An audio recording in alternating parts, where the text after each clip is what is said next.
హైదరాబాద్లో ఓ చిన్న స్కూటీ ప్రమాదం యువకుడిని ప్రాణాపాయ స్థితిలోకి తెచ్చింది. అయితే మెడికవర్ వైద్యులు అందించిన చికిత్సతో యువకుడు స్ట్రోక్ నుంచి పూర్తిగా కోలుకున్నాడు. పగటి సమయంలో స్కూటీపై వెళ్తున్న యువకుడు ప్రమాదానికి గురయ్యాడు. ఈ ఘటనలో స్కూటీ మిర్రర్ అతని మెడను బలంగా తాకింది. స్వల్ప నొప్పి తప్ప పెద్దగా ఇబ్బందులు లేకపోవడంతో ఇంటికి వెళ్లిపోయాడు. అయితే అదే రోజు అర్ధరాత్రి అకస్మాత్తుగా శరీరం కుడి భాగం బలహీనపడటం, మాట తడబడడం, పక్షవాతం లక్షణాలు కనిపించడంతో కుటుంబ సభ్యులు వెంటనే అతన్ని మెడికవర్ హాస్పిటల్స్ ఫినాన్షియల్ డిస్ట్రిక్ట్కు తరలించారు. పరీక్షల్లో మెదడుకు రక్తాన్ని సరఫరా చేసే ప్రధాన ధమనిలో గడ్డ కట్టినట్లు వైద్యులు గుర్తించారు. ప్రమాద సమయంలో మెడకు తగిలిన దెబ్బ వల్ల రక్తనాళం చీలిపోవడంతో స్ట్రోక్ సంభవించినట్లు నిర్ధారించారు. అనంతరం అత్యవసర ఎండోవాస్క్యులర్ చికిత్స ద్వారా రక్తగడ్డను తొలగించి 2 స్టంట్లు అమర్చారు. చికిత్స అనంతరం రోగి ఆరోగ్యం వేగంగా మెరుగుపడి మరుసటి రోజే నడవగలిగాడు.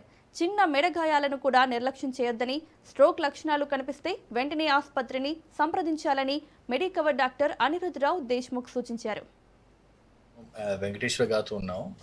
He's my patient actually. మనకి around 2 months back suddenly he had a stroke around 12 o'clock in the night. Right side body పనిచేయట్లేదు అండ్ మాట పడిపోయింది. మనం చూసినప్పుడు బేసిక్లీ ఏమైందంటే స్టార్టింగ్లో he had some minor road accident where the mirror of the scooty hit him on the neck on the left side. So అది మనం అప్పుడు నొప్పని ఇంటికి వెళ్ళిపోయారు. బట్ ఇంటికి వెళ్ళిన తర్వాత రాత్రి సడన్లీ హీ హ్యాడ్ మాకు స్ట్రోక్ సిమ్టమ్స్ స్టార్ట్ అయినాయి. సో మన దగ్గరికి రాత్రి అరౌండ్ 12 o'clock వచ్చారు. అప్పుడు మనం ఎంఆర్ఐ చేసి చూస్తే ఎంఆర్ఐలో బ్రెయిన్లో స్ట్రోక్ ఉంది. దాంతోపాటు లెఫ్ట్ సైడ్లో నెక్లో ఉన్న వెసల్స్ బ్లడ్ ట్యూబ్ మొత్తం కంప్లీట్ బ్లాక్ ఉంది. సో స్ట్రోక్ అండ్ బ్లాక్ అనుకొని మనం వి టుక్ ఫర్ సర్జరీ. ఒక యాంజియోగ్రామ్ చేసాం, బ్రెయిన్ యాంజియోగ్రామ్. దాంట్లో మాకు ఫస్ట్ తెలిసింది ఏంటంటే ఇక్కడ నెక్లో ఉన్న వెసల్, దాన్ని కెరోటిడ్ అంటారు, దాంట్లో బేసికలీ ఒక స్మాల్ టేర్ ఉంది. ఆ మైనర్ ఇంజరీ, ఆ స్కూటీ మిర్రర్ తగిలినప్పుడు ఆ బ్లంట్ ఇంపాక్ట్ వల్ల చిన్న టేర్ వచ్చింది. ఆ టేర్ వల్ల క్లాట్ అయిపోయి ఆర్టరీ మొత్తం బ్లాక్ అయిపోయింది. సో లకిలీ వాళ్ళు తొందరగా వచ్చారు కాబట్టి మనం క్విక్లీ యాంజియోగ్రామ్ చేసి దాన్ని పట్టుకున్నాం.